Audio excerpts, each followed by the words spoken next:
മദീനയുടെ ആകാശം മങ്ങിയ ദിനം, ഉഹുദ് പർവ്വതം മിണ്ടാതിരുന്ന ദിവസം. അത് സാധാരണ യുദ്ധമല്ലായിരുന്നു. അത് ഈമാനും വേദനയും തമ്മിലുള്ള ഏറ്റുമുട്ടലായിരുന്നു.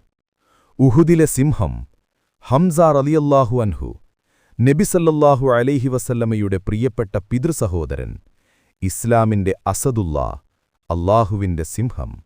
ഒരു ദിവസം സഹാബാക്കൾ ഉഹുദ് യുദ്ധത്തിനായി പുറപ്പെട്ടു. അവരുടെ മുന്നിൽ നിന്നത് ഇസ്ലാമിന്റെ സിംഹം ഹംസ റളിയല്ലാഹു അൻഹു. അദ്ദേഹത്തിന്റെ കയ്യിൽ വാൾ, ഹൃദയത്തിൽ ഈമാൻ. ശത്രുക്കൾ കണ്ടാൽ ഭയപ്പെടും. യുദ്ധം തുടങ്ങി. ഹംസ റളിയല്ലാഹു മുന്നോട്ട് പാഞ്ഞു. ഒരാളിനു പിന്നാലെ ഒരാൾ വീണു. ആ ദിവസം ഹംസ റളിയല്ലാഹു യുദ്ധഭൂമിയിൽ ഒരു സിംഹം പോലെ പോരാടുകയായിരുന്നു. പക്ഷേ അവിടെ ഒരാൾ കാത്തിരിക്കുകയായിരുന്നു. ദൂരത്തുനിന്ന് നോക്കി നിൽക്കുന്ന ഒരാൾ. പേര് വക്ഷി. അവന്റെ കയ്യിൽ ഒരു കുന്തം. അവനൊരവസരത്തിനായി കാത്തിരുന്നു. ഹംസ റളിയല്ലാഹു അൻഹു ഒരു നിമിഷം മുന്നോട്ടു നീങ്ങിയപ്പോൾ വക്ഷി കുന്തമെറിഞ്ഞു. ആ കുന്തം ഹംസ റളിയല്ലാഹു അൻഹുവിന്റെ ശരീരത്തിൽ കുത്തിയിറങ്ങി. ഹംസ റളിയല്ലാഹു അൻഹു നിലത്തേക്കു വീണു. ഉഹുദ് മൗനമായി. ഉഹുദിന്റെ യുദ്ധഭൂമിയിൽ ഏറ്റവും വേദനിപ്പിക്കുന്ന നിമിഷം. റസൂൽ യുദ്ധഭൂമിയിലെത്തി.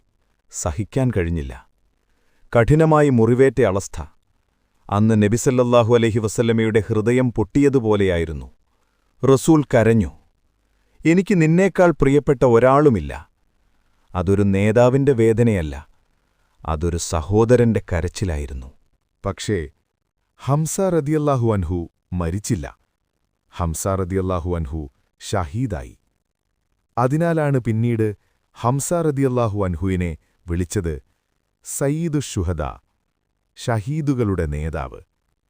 ഇന്ന് ഉഹുദ് മലയുടെ കാറ്റു വീശുമ്പോൾ ചരിത്രം വീണ്ടും പറഞ്ഞുപോലെ തോന്നും.